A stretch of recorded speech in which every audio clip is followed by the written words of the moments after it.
Bonjour tout le monde! Bienvenue à Admission Générale pour ce 3e épisode. On est où, Laurence? On est à l'Espace Libre, ancienne caserne de pompiers, maintenant grand lieu de création et de diffusion théâtrale. Bien implanté dans le quartier Ville-Marie. Et puis, fidèle à notre habitude, on s'est installé où? Au bar. Au bar du théâtre pour vous raconter ce qui se passe dans les prochaines semaines. On a 4 productions à vous proposer. Oui. Question de vous aider à faire vos choix dans la programmation culturelle, théâtrale, francophone, montréalaise. Name it, on en parle maintenant!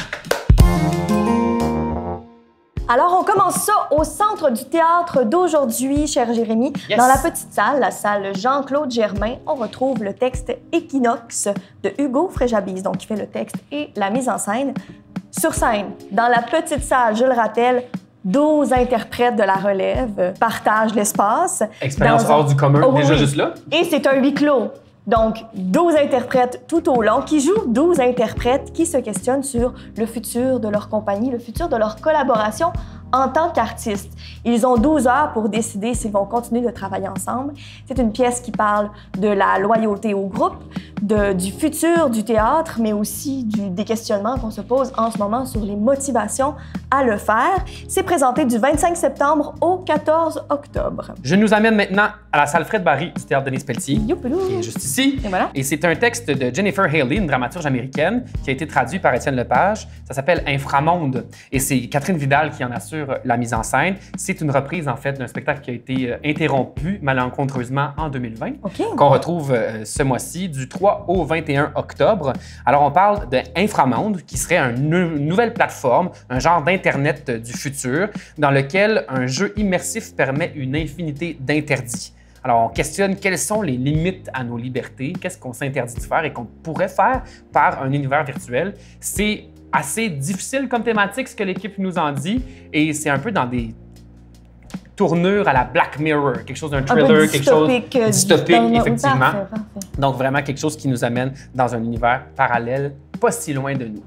Ensuite, festival. Oui, le festival Phénoména est en cours au mois d'octobre et du 10 au 13 octobre, on peut retrouver LUCA. Ça veut dire Last Universal Common Ancestors. C'est une réflexion sur l'héritage, l'intégration, l'humour et les origines. On réfléchit l'historique familial, l'arbre généalogique, la biologie humaine, l'histoire de la vie. C'est en fait 2 créateurs, Grégory Carnoli et Hervé Guérissi, des petits-fils de migrants italiens.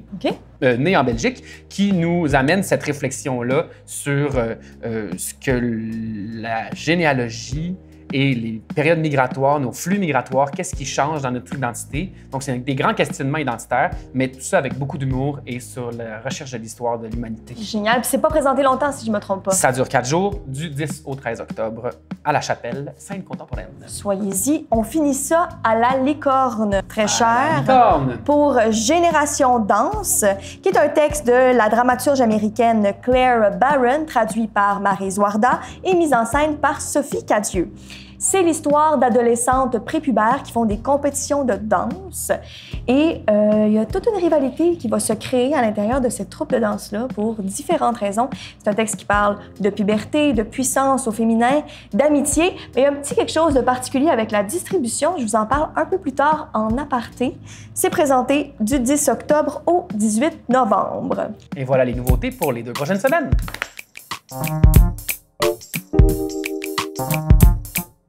Alors, en aparté, on va un peu plus en profondeur pour découvrir le travail de toutes sortes de créateurs qui travaillent sur les productions qu'on vous présente. Et c'est Laurence qui commence avec Génération Danse à la Licorne. Absolument, Génération Danse à la Licorne, dont je viens de vous parler un peu plus tôt dans le calendrier. Un texte de Claire Barron et le titre en anglais Dance Nation. Donc, grâce à son texte Dance Nation, Claire a été finaliste du prix Pulitzer de théâtre en 2019. Donc, c'est un texte primé, c'est un texte qui a été bien apprécié, qu'on a la chance d'avoir en français grâce à la traductrice Maryse Warda.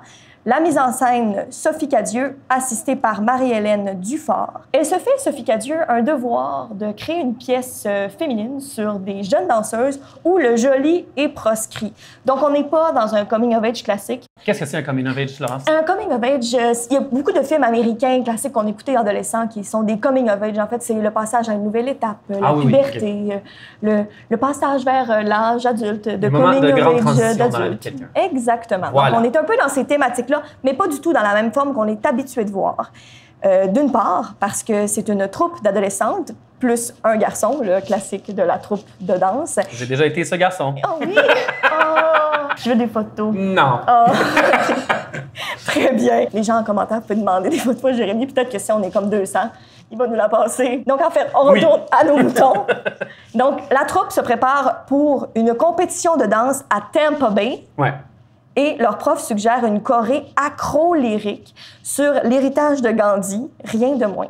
Wow, OK, c'est quand même funky. Et là, tous les danseurs et danseuses, ben, le danseur et les danseuses se battent pour avoir leur haut titre.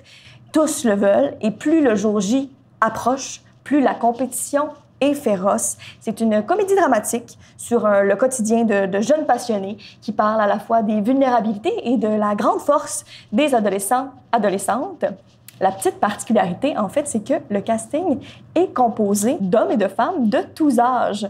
En fait, c'est pas des jeunes prépubères qui vont jouer les jeunes prépubères. C'est une brochette d'actrices de tous âges qui sont toutes passées par là, qui vont raconter ce récit-là du haut de leur expérience respective. Alors, je vous nomme le casting. Thomas Deras-Birch, qui joue probablement le garçon de la troupe, Émilie Gilbert, Mireille Métellus, Dominique Pétain, Clara Prieur, Pascal Renaud-Hébert, Tova Roy, Sally Sacco et Sacha Samar, qui incarne le professeur. Alors, toute cette belle troupe-là va naviguer ensemble dans l'exaltation de l'adolescence.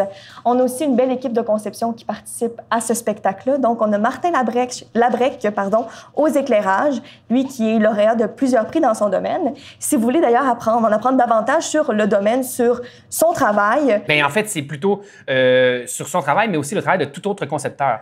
C'est son podcast Lueur. Ah, tu vois, je pensais que c'était que sur l'éclairage. Et non! M'en voilà confuse. C'est le titre qui est peut-être un petit peu mêlant, mais en fait, c'est ça. C'est des lueurs sur les concepteurs et les travailleurs de l'ombre en théâtre. Donc, on écoute ça. Lueur, un podcast disponible partout. Il y a aussi Hélène Ewig qui s'occupe des costumes, qu'on a retrouvé aussi sur la dernière cassette, qui a fait un costume majestueux, très émouvant. Donc, vraiment hâte de voir son travail dans cette pièce-là. Et Philippe Brault, qui s'occupe de la musique. Philippe Brault est un compositeur, mais on le connaît aussi bien pour son travail de producteur auprès de Pierre Lapointe, Safia Nolin, Ariane Moffat, Corias, Émile Bilodeau, etc., etc. Exact. Donc, on va voir tout ce beau monde derrière Génération Dance Nation à la licorne. À la licorne, ici. Voilà, merci. Toi, tu nous parles de l'inframonde. Je vous parle de l'inframonde. En fait, mon aparté nous amène à découvrir tout autant une dramaturgie américaine. Jennifer Haley, comme je le disais un peu plus tôt, en fait, est une autrice qui réfléchit beaucoup à l'impact des technologies sur les relations humaines, comment cet univers parallèle, le côté virtuel de notre existence moderne, peut troubler l'expérience humaine. C'est donc dans une mise en scène de Catherine Vidal qu'on retrouve cette production et c'est en fait des grandes réflexions assez dures sur ce que le déploiement de nos libertés dans un monde parallèle peut proposer. L'univers à la Black Mirror, comme on le disait plus tôt dans le calendrier, c'est accompagné d'un univers sonore de Francis Rossignol. Donc, il y a vraiment quelque chose d'englobant. Dans une petite salle, encore une fois, on est à Fred Barry au Théâtre Denis Pelletier. Quelque chose d'assez intime aussi pour nous implanter dans quelque chose de hypnotisant dans ce que l'équipe nous en fait savoir. Alors, c'est sur scène Anaïs Cadorette-Bonin, Yannick Chapdelaine, Rosanne Derry, Igor Ovadis et Fabrice Ivanov-Sénat qui assurent la distribution. C'est Ariane Brière qui a assisté Catherine Vidal sur cette production et c'est Geneviève Lisotte qui s'occupe des décors, costumes et accessoires. Et on retrouve aussi à la lumière Alexandre Pilonguet. Donc, une grande équipe de grosse carrière quand même. Beaucoup d'interprètes fascinants. En petite particularité pour Igor Ovadis qui fait aussi le visuel de cette production chez Denis Pelletier. C'est aussi un prof légendaire. Oui, et un acteur de très longue carrière. Donc, c'est probablement quelque chose d'intriguant de le retrouver dans une si petite salle. Je courrais vers cette production.